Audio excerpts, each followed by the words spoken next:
In last week's video, I talked about straw manning, which is when you purposely try to misrepresent someone else's point of view. And here's a simple example to remind you what a straw man argument looks like. Which do you prefer, cats or dogs? I prefer dogs. Ah, I see, so you hate cats. If you missed last week's video, I recommend you go and watch that now because it sets the stage for what I'm going to talk about this week. And that is Steelmanning. So what the hell is Steelmanning? Well, it's basically the polar opposite of straw manning. So instead of oversimplifying, parodying, or distorting an opponent's view, what you do is, in the words of Daniel Dennett, attempt to re-express your target's position so clearly, vividly, and fairly that your target says, "Thanks, I wish I'd thought of putting it that way." Here's another helpful description from a chap named Eric Ravenscraft. The steelman requires a debater to find the best form of her opponent's argument and then argue with this. Explain what you think your opponent's argument means to them, ask them if they agree this is what they mean, and then argue with that. This is a tougher debate tactic because it allows for fewer shady arguments, but the result is a stance that holds up to scrutiny. So while the straw man is dishonest and misrepresentative, the steelman makes a sincere attempt to understand and summarize an opposing view. While the straw man aims to confuse the issue, the steelman aims to clarify it. And while the straw man acts in bad faith and is likely to cause harm, the steelman acts in good faith and is likely to reduce harm. In short, straw man bad, steelman good. Now, there's a lot more to be said about steelmanning and straw manning than I could reasonably fit into two videos while still maintaining some semblance of a life beyond my video editing software. So what I've done is gone ahead and put together a nice big article entitled Straw Man versus Steelman, How to Argue Honestly. There are words and pictures in that article and even some animated GIFs to keep the ADD folks happy. So I recommend you go check that out if you're interested in learning more about this topic. To wrap up this video though, I want to show you a really great example of two full-grown men from North America engaging in the difficult exercise of steelmanning each other's arguments. One of those men is from a country called Canada and is named Jordan Peterson, and the other man is from a country called the United States of America, just south of Canada, I believe, and his name is Sam Harris. Let's start with Peterson here, commenting on the value of steelmanning an opponent's argument. If you ever want to think about something, that's exactly what you have to do, right? You want to take arguments that are against your perspective and you want to make them as strong as you possibly can so that you can fortify your arguments against them. You don't want to make them weak because that just makes you weak. Sam and I are both scientists, and it really is the case that what scientists are trying to do, and I think what we're actually trying to do in this conversation genuinely, is to try to find out if there's something that we're thinking that's stupid. Now, let's listen to Harris steelmanning Peterson's point of view. So here is what I think Jordan thinks I'm getting wrong. Clearly, I don't understand how valuable stories are, how deep they go, the degree to which stories encode not only the wisdom of our ancestors, but quite possibly the wisdom born of the hard knocks of evolution of the species, right? So there's no telling how deep the significance of the information encoded in stories goes. And there's a class of stories that are religious stories, and they're religious for a reason, because they're dealing with the deepest questions in human life. They're questions about what constitutes a good life, what's worth living for, what's worth dying for. These are things that if each individual just thrust onto the stage of his own life, not knowing where he is and tasked with figuring out how to live all on his own, or even in a collection of others who are similarly unguided by ancient wisdom, this is not knowledge we can recapitulate for ourselves easily. And so we edit or ignore these ancient stories at our peril, at minimum at some considerable risk, because we don't know how much, we don't really know what baby is in the bathwater. And so we should have immense respect for these traditions. And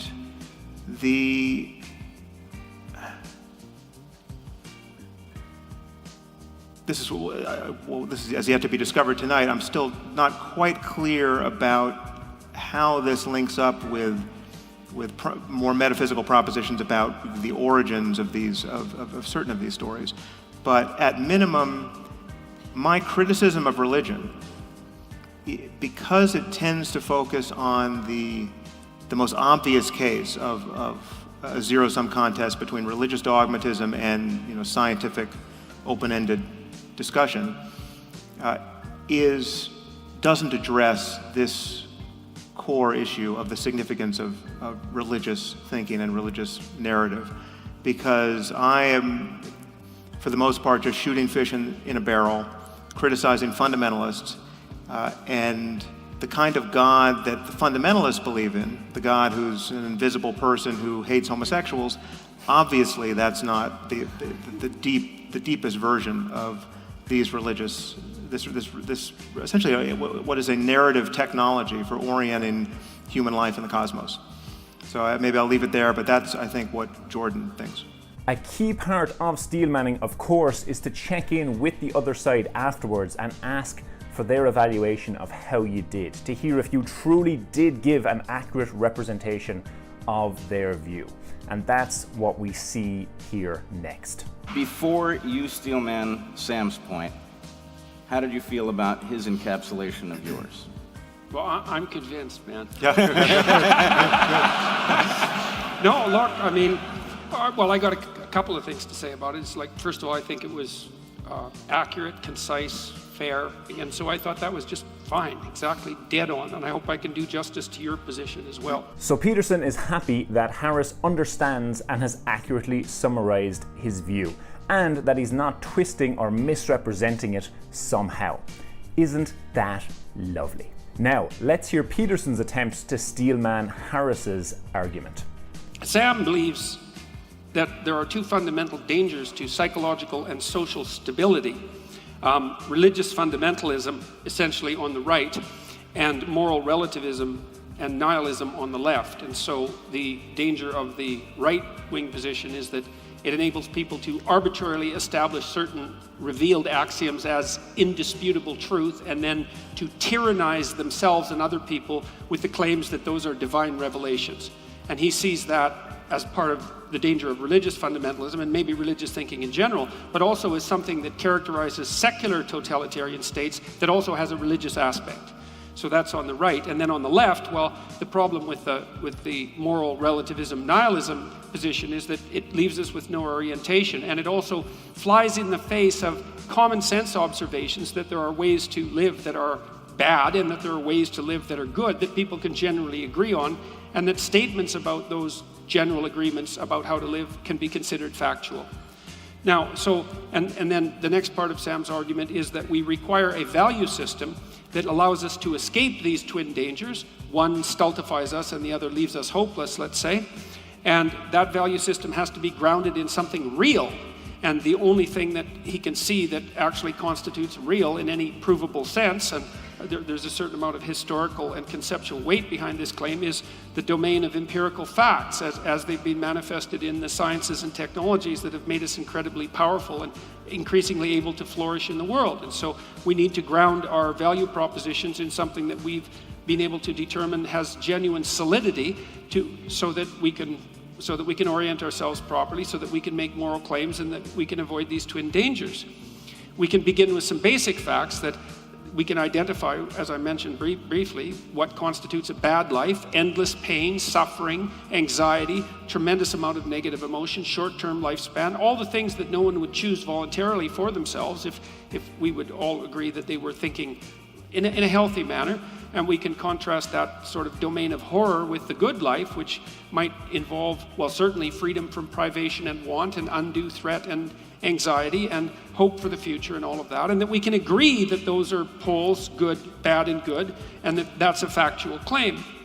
So Sam also claims that we can define the good life, this is an extension of it, with reference to flourishing and well-being, and that can actually be measured, and that we should and can inform the idea of flourishing and well-being with empirical data.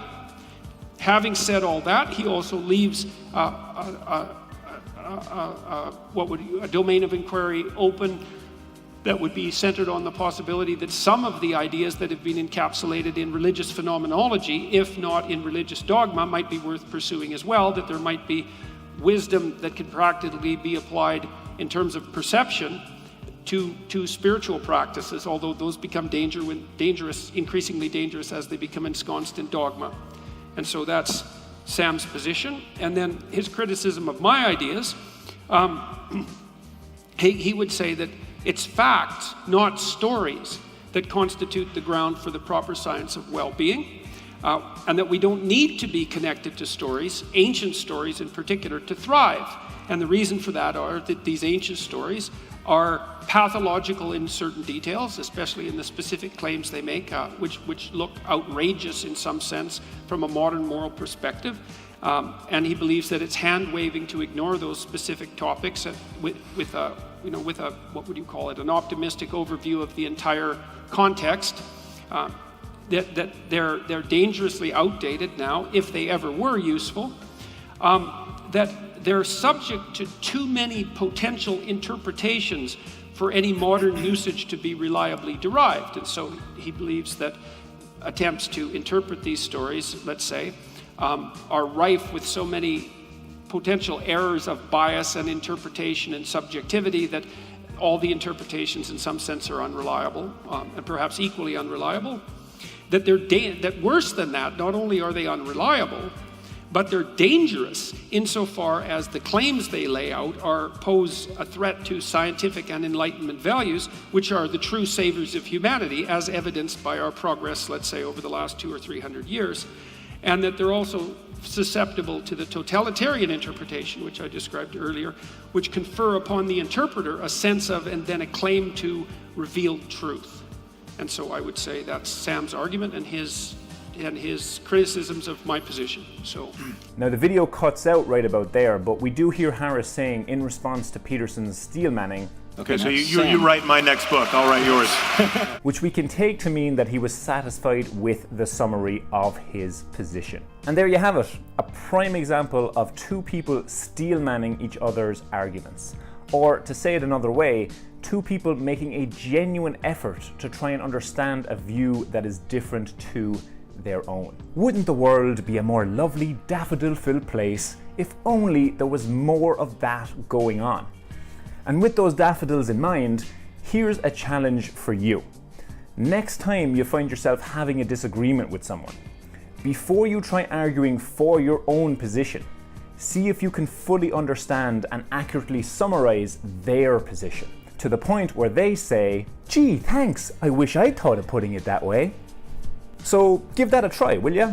And I'll tell you what, I'll give it a try as well, and we'll meet back here at the same time next week to see how we got on. Okay? Okay. Before I go, I just want to say thanks for watching this video, and an extra special thanks to my supporters on Patreon who help make these videos possible. If you'd like to see more from me, subscribe to this channel and turn on notifications. And you can also check out my Facebook page if you like, where I do a daily live video on all kinds of topics. Thanks again for watching, and I'll see you in the next one.